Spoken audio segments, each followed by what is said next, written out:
Hi, Tara here, back at the LA Book Expo with Mary Annetta Mann. How are you today? I'm fine, thank you. Thank you very mumuch for doing this. Oh yes, well this is a very heavy book here. We have the ANZAC to Understanding. It is a 800-page reference book, but it also has a lot of other information in it that I was fascinated to learn. Would you like to tell us about it? Yes, ANZAC stands for Australian New Zealand Army Corps.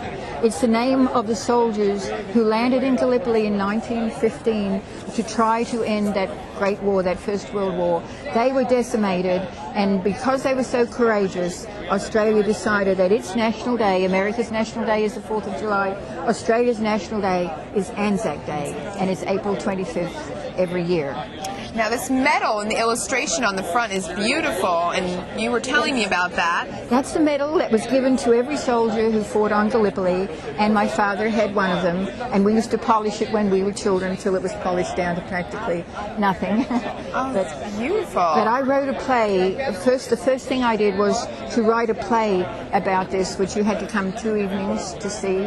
And then I found that my father had written these wonderful war letters when he was on Gallipoli, so they're very, very rare. So I got copies of those, and they were able to publish them in the book, and I transcribed the letters. Original letters. Original letters from... You can see some of them Here's the original war letters. I transcribed some of them, so you can see what it was like when they were there.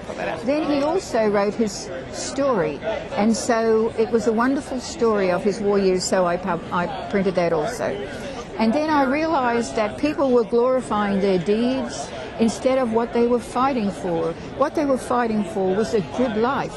And as a child of ANZAC, I felt very privileged. And we led a very good life in Australia, fun life, very down to earth, and that was what he fought for. So I wrote about that, and then I realized that, you know, people really need to know how to live in peace.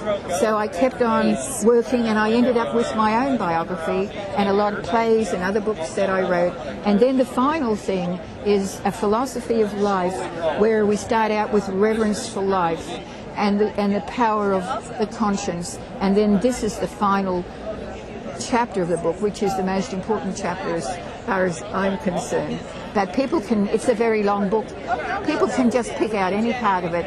They don't have to sit down and feel they have to read 800 pages. Right. They can just read some pages of the play if that's what they would like. Or they can read the letters. They read the letters and then see the transcription of the letters. Then they can read my father's story.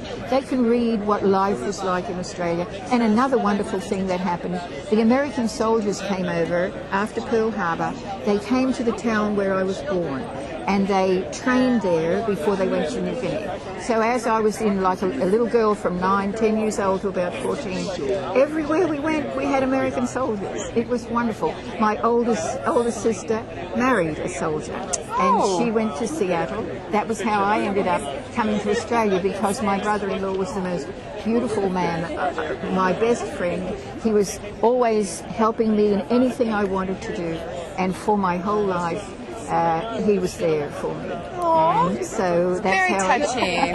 That's how. And so then I just kept on going to see, try to understand how we can find peace in the world instead of glorifying the deeds of the war. Peace. It's all about peace. It's all about trying to find peace in the world. How can people get your book, Mary? Well, it's published by Author House. I also have a site for one of the other books, www.scienceandspirituality.com. Scienceandspirituality.com. It will show that book first. You scroll it down, and then you'll see all the other books that I've written, and this is the latest one. ANZAC to Understanding, by Mary Annetta Mann. Thank you so much for joining us today. We know you have to get back to spreading the word about this fantastic book. I can't wait to read some of the letters and the amazing things in here. And I know that peace is one of the most sought after messages that people are trying to get out there, and so I really appreciate you putting all this together and meeting with us today. Thank you so much. Thank you. Thank you.